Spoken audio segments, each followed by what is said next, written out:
5 Points, Murderer's Alley, Brickbat Mansion, the Gates of Hell. Here, in this vile place, look upon the face of this poor child. She lives in squalor, in this God-forsaken den of vice and misery behind me. Every year the reformers came, every year the points got worse, as if it liked being dirty. Degraded men.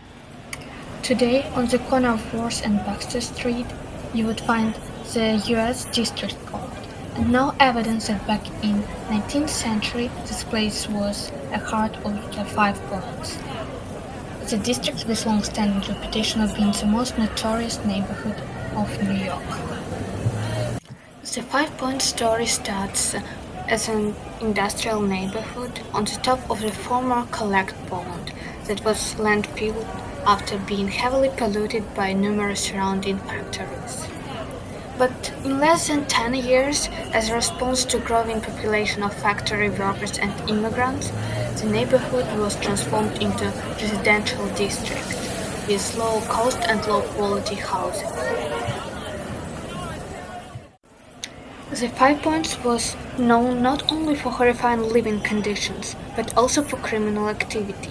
The fact that clearly justifies this reputation is that almost for 15 years, Old Brewery, which is one of the 5 Points tenements, averaged a murder a night. What changed since 1840 so the neighborhood stopped being the concentration of crime? It changed a lot physically, and we'll see how this physical change could make the neighborhood safer by influencing the appearance of criminal human behavior. Routine activity theory suggests that crime happens when there is an opportunity for that. The example of such opportunities is Donovan's Lane, also known as Murder's Alley. It was narrow, it had hiding places, and served as an escape for criminals. It was eventually cut off by the flow. So what we get is no Murder's Alley, less opportunity for crime, less crime. Along with alleys, missionaries whose purpose was to fight crime were also targeting tenements.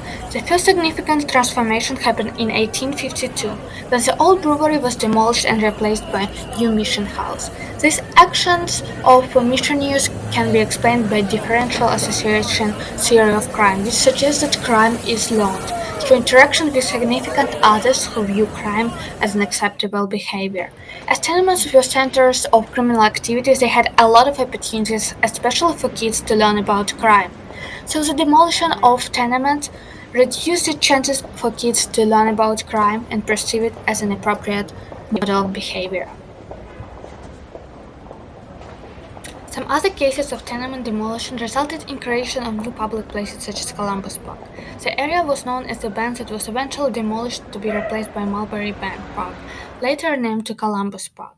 There's actually 2 ways Columbus Park could have contributed to the safety of the city. First comes from broken windows theory, which states that one unrepaired broken window is a signal that no one cares, so breaking more windows costs nothing. Creating and maintaining the parks would actually be the way to demonstrate that someone did care about the place and not to provoke more crime. The second way is connected with control theory, which basically states that it's harder to commit crimes against people you know. This means that public places, including parks, create an opportunity to interact with people and help establish bonds with society that makes committing crime harder.